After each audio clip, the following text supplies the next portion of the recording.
5, 4, 3, 2, 1.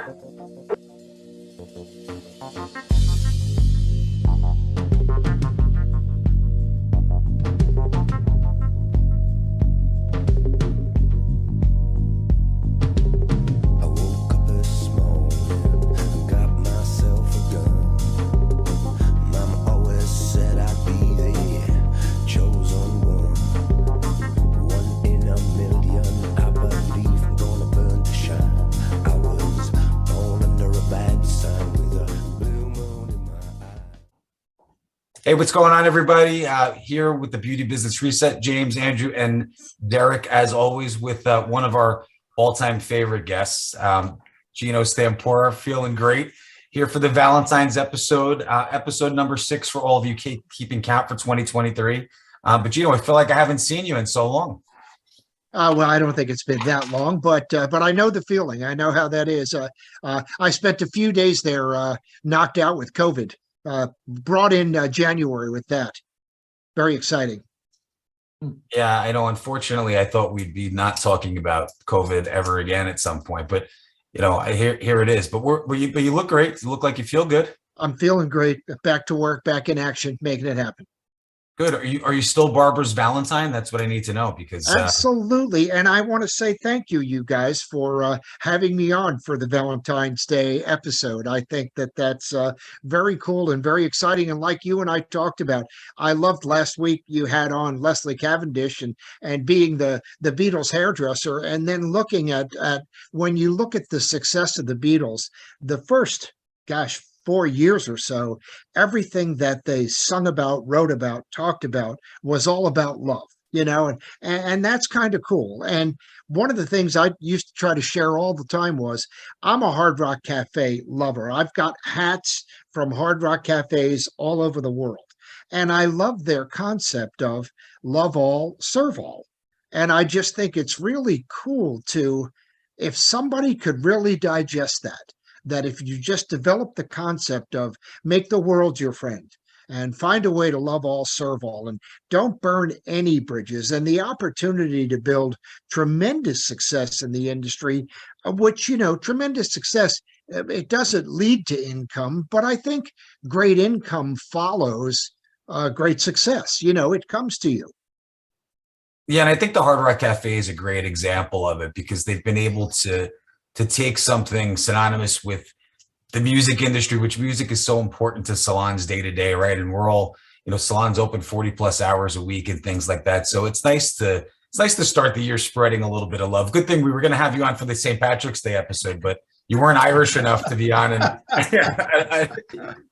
the amazing thing about the Hard Rock Cafe, it's just how old, without giving away your age, Gino, how old has the Hard Rock Cafe been going on?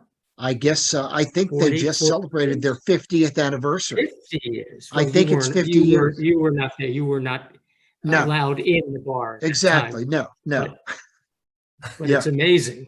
Yeah. Very, very. It's wild. That philosophy. Well, I think a steadfast philosophy, a simple philosophy, can last forever. It can really.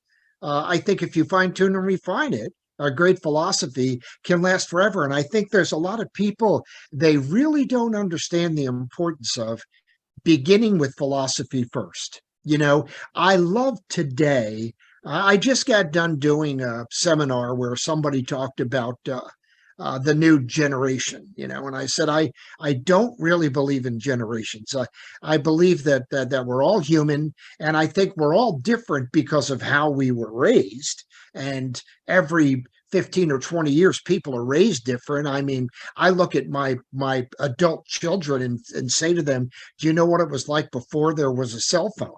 And you had to find a payphone and stick dimes and quarters in and figure out. I remember, well, of course, Jersey, you probably are familiar, but in Jersey, we figure out how to beat everything. And we figured out how to beat the telephone by putting a needle through the cord and then hitting the cord on the metal on the phone, and you'd get a dial tone. You'd be able to use the phone. But, if people would look at philosophy in regard to what is the purpose? What is your purpose? What's your purpose for being here? And I think that's the biggest lacking thing for people under 30 right now. They're spending so much time trying to establish what is my purpose. They're just wasting time and spinning their heads. When you got to look inside for purpose, you can't look outside. You got to look into your heart and kind of follow your heart and let your heart lead you there. Hey, Gino, what do you mean that they're looking so hard to establish purpose? How are they looking for it? Well, I think they're lost. I think they're looking in some way for leadership. And I think that they look in all the wrong places to have that, to find that purpose. When the reality is, I just saw a short video talking about how life was like a pencil and how nice it was to use the pencil, but that every now and then you had to put the pencil in the sharpener and sharpen it. And if the pencil had feelings, it must really hurt to have to get sharpened. But the reality is that that's life sometimes, that in life you have to really look inside and say, okay, what's at least defining my purpose in regard to, I'll tell you, funny you asked, Andrew, because I remember the day I went to beauty school. I went for a number of reasons, but none of them had anything to do with career, with making money, with having a trade. It was more about meeting the girls, getting into the beauty school, having a good time. I never thought about, was I artistic, creative? Could I be a hairdresser? Yet that was a very important step in my life. I mean, the greatest thing I did in my life was falling into beauty school and realizing that that's my purpose. This is who I am. I am a hairdresser first and everything after that. And I've tried to dedicate my life to help other hairdressers understand what they need to do and think and have and feel in order to really see true success in beauty. You know what I mean? It's hard to explain that some people, including myself, at the end of the day, after being behind the chair and cutting 15 crazy people, I felt terrific when I got in the car to drive home. I felt like that was my place. That was what I did. And that's what I'm here for. And I think a lot of people lose sight of that. It's hard to find passion, Andrew. I hear you. One of my mentors, and I cannot recall his exact name, but anyway, he was a great guy, said, Andrew, you really have to fall in love with every client. That's what he said. You must fall in love. Right. So Valentine's Day, fall in love. Right. And, I think that as artists, if we're not careful and we don't refine and fine tune that, we tend to judge quickly. I mean, how many times have you been in the salon, back by the shampoo bowl or back by the break room door, and you look out and see the next client and think, shoot, is that my next client? She doesn't look happy at all. This is going to be terrible. And we figure it out before we even start, and the reality is you do have to love it. If nothing else, at least love the fact that they've got a purse full of money and they're going to give it to you when you're through. I think that that's the way to do it. And I've always had a thing about, I believe people equate passion, love, to expertise. And if you're in love with what you do, if you're passionate about what you do, I think people see that as you becoming or being an expert. And I believe that a lot of people today don't realize how much, for instance, it's costing them to think like they think. And if you could think like an expert or think with major passion, your income and business would increase tremendously. Right? I think. I love that. And I think too, having younger kids and seeing what they are, and they're sort of, pre even beauty school eligible age at this point, if they decided to go, just everything at their fingertips, they just don't feel that they have to think so far in advance to look at something. And now my oldest is starting to get into music, and, we've always been a household where, if it's Sinatra, if it's the Beatles, there's been something on in the background. And to think that they don't want to pick up an instrument, well, why would I play? Because I can listen to Billy Joel, or I can listen to the Beatles, or I can do this. That sometimes the passion needs to be something that speaks to them in a different way. And I think that's one of the beautiful things about the beauty industry is that you have so many facets to this great industry, whether it's the creative component, whether it's the client facing side of what you get to do. There's just so many beautiful things about it. Interaction with your team and the people you work with. It's a lot of fun. I think they're missing out because when they're younger, they're so stuck in the school mentality. They think it's like structured, put on the uniform and go. But they don't realize there are still fun businesses out there that you can be in. Well, the big thing about what you said, the big thing about beauty is that's a double-edged sword. Yes, all those things are 100% true, but the other side of that is you don't have a quality control supervisor behind you. You don't have somebody watching you sell product or talk about an upsell or talk about a product or talk about a service or watch how you cut hair. So you've got to really in some way become your own quality control and find a way to keep that passion alive. I mean, anybody that's in a important relationship understands that love doesn't soar. Love goes like this. And you have to nurture it and work with it. And you have to do the same thing at work. I mean, everybody goes to work some days and hates going to work. And that's the day you have to really get that passion out and pretend you love it, because that's how people equate what you do. But I think a lot of people that don't see that, like your thought about the instrument, I've played guitar now for almost 50 years, and that was haphazardly. I started playing guitar because I had an old car, an old Chevy, a 55 Chevy that I was rebuilding. This is 1967. And my mother caught me in the car with my girlfriend and made me sell the car because she didn't want me in the car with my girlfriend anymore. I couldn't find anybody to buy it, but I found a guy that had a guitar. So I traded him the guitar for the car. And I got home with the guitar and I said to my mother, I couldn't get money, but I got this guitar. And she looked at me, she said, you're going to learn how to play that guitar. You're going to play it every day. And in a month, I want to hear you play a song. And I did learn how to play it. And I have a lot of friends. And even when I taught guitar, basic guitar, people would say, gosh, I'd love to play it. And I said, well, if you love it enough, it's easy. But if you don't love it enough, it'll become really hard. If you really, really love it, like Eric Clapton, you'll play it for 5 hours a day like Eric Clapton did, and look what it gave him back, in return.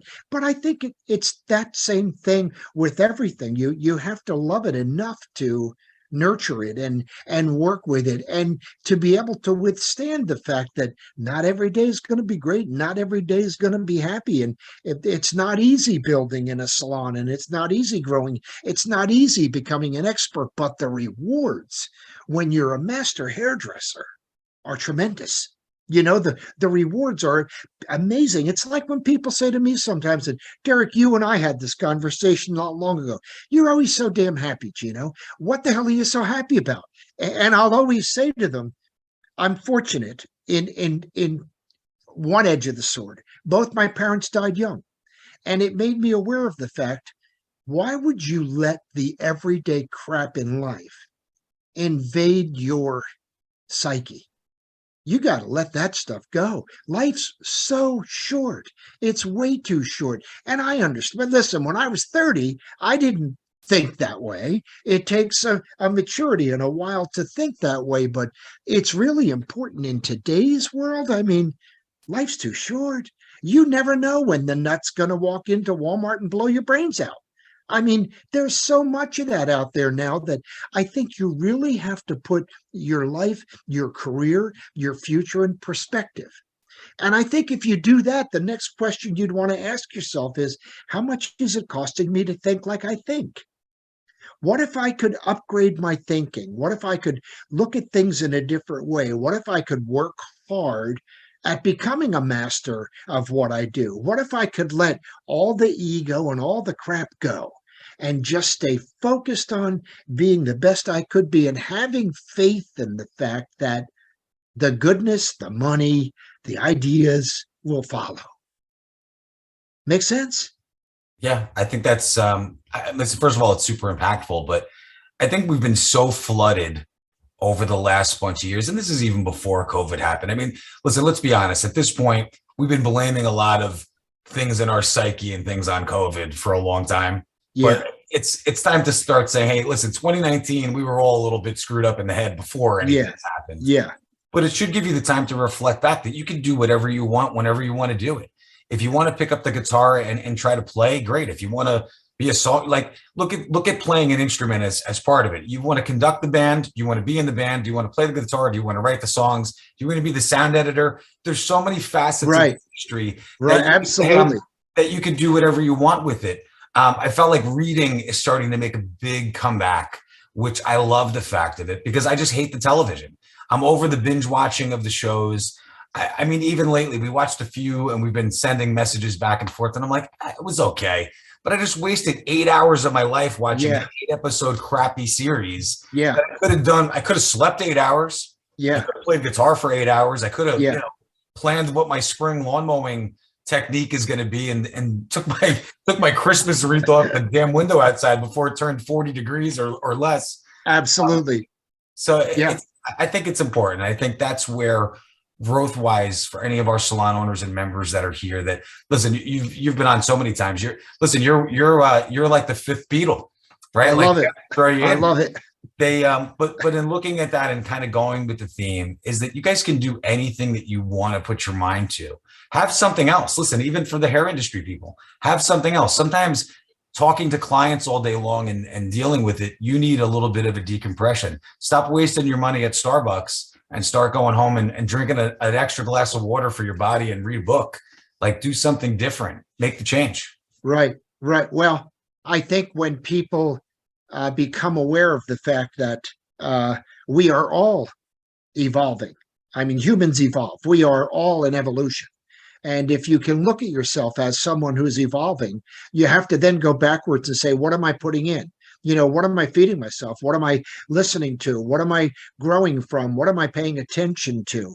And then they begin to see that all growth does come outside your comfort zone. And that I think sometimes the biggest problem is, and I know that I had it for years, and that was, I had no sense of belief in self. I mean, if I had enough to get by, I was pretty happy. I didn't believe in me. There was really nothing there to believe in. I created a facade, and I was always afraid that if somebody got through that facade, they'd see that I was nothing but smoke and mirrors. But then little by little, you become aware of the fact that, hell, I'm not dumb just because I didn't go to school. So we really have to strengthen that personal internal belief factor and realize that you don't need a college diploma to become a millionaire. You don't need a high school graduate to become a millionaire. You don't need those things. What you need is, first of all, a true sense of self, a true belief in the fact, which I share with people all the time. I believe everything you need to be everything you want to be is already inside you. I think you have to learn how, or find a coach that will help you bring that out of you so that you can see. And then you refine and fine tune, then you begin to become aware of your complete potential. And when people begin to become aware of their complete potential, magic happens. That's when they don't just leap. My old friend Mike Vance used to say, leaping gets old after a while. Every now and then you need a quantum leap. You need to look at your income and say, wow, I made $10,000 more this year because I did this, this, and this. You follow? Make sense? Yeah, it makes absolute sense. And you touched on something earlier about not believing in the generational type pockets that are there. And obviously, listen, they've been mixed and mingled over time. Well, we used to think everything made a comeback, and it used to, every 20 years that comes back. Well, sometimes it's taken a lot longer. But as I said before, as having younger kids that they're getting into their teenage ages, they sort of skip over mom and dad and start going to grandma and grandpa type.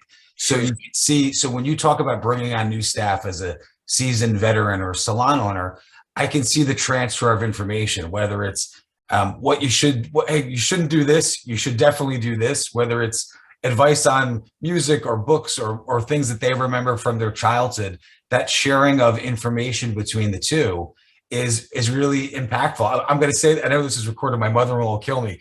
My little one and my niece, they're about the same age, they're 11. They convinced Nona to get a TikTok account. And they've really started out as a way for them to mess with her, right? They would have her cooking in the kitchen and saying, it'd make her say stupid things. She's got like 500 followers on TikTok right now. I love it. And we can't figure out from where they're coming from. So we get a kick out of it. But I love it. The information exchange on Love Highway works both ways. That is such a perfect example. That's a great story. Stay with that. I think a lot of times people don't realize that if you're in the I guess on the right path, there's something to learn every day from everyone, from everything.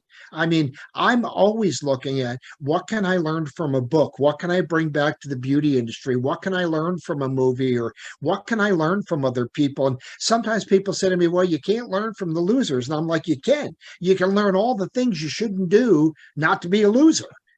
There's messages out there all the time. But I think today, first of all, when you look at like your children, young people, the under 30s, the speed of life is as fast as the chips that we can produce. And the chips we're producing are faster all the time. So what maybe it took us 10 years to learn, they can learn in 6 months on their phone. And my big thing recently has been to say to them, please understand, every minute you're on your phone, you're not in life. And every minute you're off your phone, you are in life. So spend as much time in life as you can, because soon you're going to be dead. Don't start spending so much time on that phone. But when you look at the speed that people can learn, and the fact that, we were at a little get together yesterday and everybody's asking questions about stuff. And I'm crazy on my phone asking Siri, what building is that? Siri, how many touchdowns did he get? And Siri knows the answer to everything. I don't even need to know the answers anymore. I don't need, if I was Albert Einstein would be saying, I'm not going to fill my mind with any answers because all the answers are on here. So why don't I just keep my mind open to learn something else? But you know what? I think if people understand that if you can increase your level of belief in yourself, your thinking will change. You'll see things differently. I think it was Wayne Dyer that made famous, when you change the way you see things, the things you see will change. And I think people sometimes are deeply searching for like happiness and fulfillment and success, when the reality is, don't search so deep. Just stay on the surface and be aware and deep breathe and pay attention and do things right. And if all that happens, those things kind of come back to you. And not to get completely sidetracked, but if we brought all that back to beauty, just pure beauty, for the beauty professional and the salon owner that's listening, I mean, how hard is it really to be successful behind the chair? You're right now spending time with a guy that was absolutely, and I've said it for years, a terrible hairdresser. But I made a lot of money and I had so many clients. I fed 25 people in my salons with my clients. How is that? And then how can somebody tell me that you can be artistically incredible, but not be busy making money, building a clientele? It comes down to following a few practices that every beauty professional should follow. And they're so easy. It's just as, one of my friends used to say all the time, whatever's easy to do is just as easy not to do. So here's the easy thing so that you can get a real nugget out of today. First of all, dress up to the kind of money you'd like to make and start doing it every day. Don't let what you wear affect your income for the day. And it might only be that you'll make $5 or $10 less in tips, but $10 in tips over a period of a year is about $6,000 that you could invest. So dress up for your part. Dress up to be seen as the person that you'd like to be seen. Next, get to know your menu. You really got to know your menu. Hairdressers sell more than haircuts. Estheticians sell more than facials. So you got to know your menu. What could you be selling? And I hate to use the word selling because my industry thinks that selling is a terrible curse word, when the reality is that artists sell better than most. I mean, selling is nothing more than a transfer of passion and belief. When people say to me all the time, boy, how do you talk people into going into beauty school? Hell, I wouldn't be where I am, who I am, or what I am if it wasn't for beauty school. I think everybody should go. I think there's a future somewhere in there for everyone. So you got to learn how to sell the things on your menu, or else it begins to cost you money. Next, you have to look at how you're talking to clients, because if you're not talking 100% right, it begins to cost you money.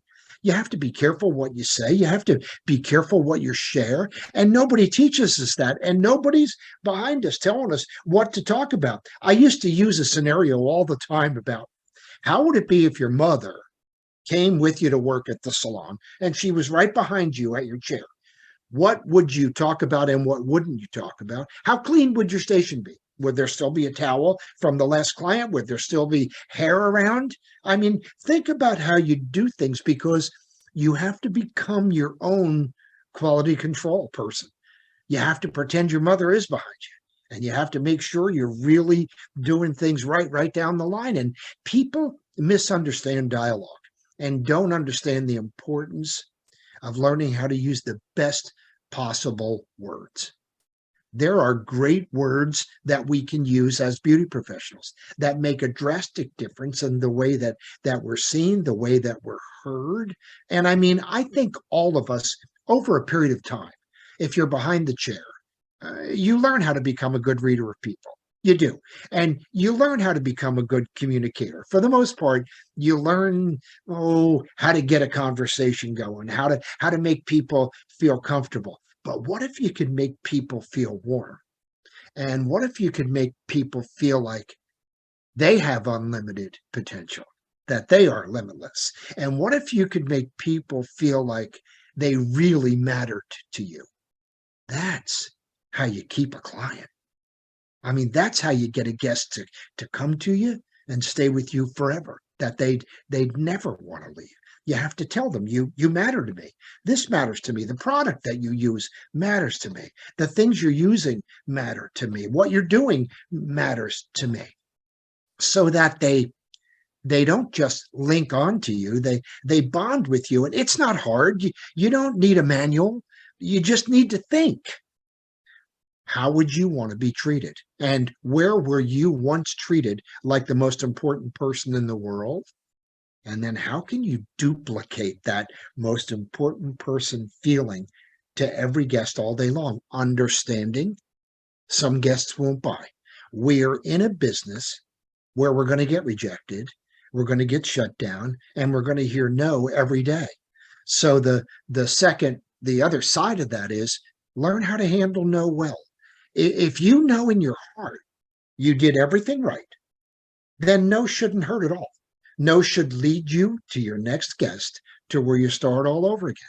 So when somebody says no or somebody doesn't come back, you don't begin to panic. You look and say, well, that wasn't meant to be. Because, like I've shared with all of you many times before, one of the practices I follow consistently is, how do I give 100%? 100% of the time. I mean, we've been talking about getting together today for probably the last 2 months or so. I've been writing down for the last 2 months, what's the most important thing I could share? Now, don't get me wrong. I know there's some people listening to this that won't do anything different. But there's some people listening that will grab on to one or two things that could make a drastic difference in who they are and what they become and where they go, I love that. And I think that's a great Beautiful thing to talk about. Obviously it's Valentine's Day. We like the Hallmark holidays. You guys know you got a bunch of them coming up back to back to back. But Derek, what do you think? I love what Gino just said. Out of all of it, if you could affect one person, kind of looking back, it's a pretty neat thing to say that you might have changed something in somebody's life. Well, Derek, I know that that's you. And I know that that's Andrew, and I know that that's James. That's very much who we are. And I think at first, when I first got on stage, I wanted to blow everybody's mind. And then I realized that that's just not going to happen. And then if you really take it down to, if you could just have one person say, I wouldn't be what I am if it wasn't for you. That could give me the power and energy to push on and drive on and then look for that next person. All of you know my friend Fallon, who now I met Fallon at Beacon, and actually Wednesday we've got a Facebook Live for Beacon to introduce the new Beacon inductees that are going to be there this year. And in April in Anaheim, I will be facilitating Beacon for the 25th year. And I have found a way over those years to bring all the great people I know on stage at Beacon to talk to these students. Well, about 8 years ago, one student was Fallon Muralt, and you've all met Fallon. And I watched Fallon for about an hour and then got off the stage, went right to her and said, Fallon, you and I will be friends forever. We will. And you don't know it, but you're going to be a major success in the beauty industry. I want you to follow me. Come along. Come to one of my shows. She came to the show. She helped me sell my CDs. She got people to buy some downloads. She talked to people, did an intro. The next time she came, she brought her parents. I met her parents. I told her parents where I thought she should go and what she should do. She emailed me last night. She got an award from her salon that she was the fastest growing or the second highest moneymaker ever in the history of the company. And she said to me, I'm dealing with so many different people. And within my salon, people that have 20 years experience and people that have been doing this for, she said, I know it's because of you. It's because of our relationship. And I actually called her, emailed her back and said, we need to talk because it's not because of me. It's because of you. And you know the old saying, when the student is ready, the teacher appears. I think it was just perfect timing for us. And I think that she really grabbed onto everything she and I shared and talked about, and look at what she's done and what she's become. And I think people don't realize sometimes the importance of paying attention and listening. And like you said, Derek, the power of knowing you could move one person, to a place where they have limitless thinking. When I had no belief in myself, I had a lot of people that always said to me, borrow my belief until you get your own. And I don't even know that I have it now. Some days I do, but some days I wonder. I think we all do. I think that's human nature. Right? I think that's fantastic. So, guys, obviously everybody knows where to find Gino. Gino is all over the place. It's hard not to find Gino. But let's circle back when after Beacon, because I think Beacon as a vehicle for some younger people like Fallon. Fallon is awesome. For any of you mentors and masters, people that have been there, you've probably all met Fallon and seen Fallon, and we think that she's fantastic too. But let's talk about some of those younger up and coming beacons of light that are coming in, and we'll get Gino back after he's out of Anaheim. And we always appreciate the insight and info, Gino. So it's always good to see you. Well, it's great to see you guys too. And I thank you so much for your time. Are we done? Do we have more time?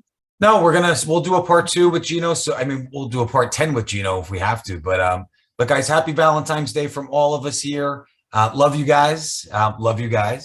And we'll see you all soon. Love you guys too. And thank you so much for the time today. It was nice to see everybody. Cheers. Happy Valentine's Day. Happy Valentine's Day.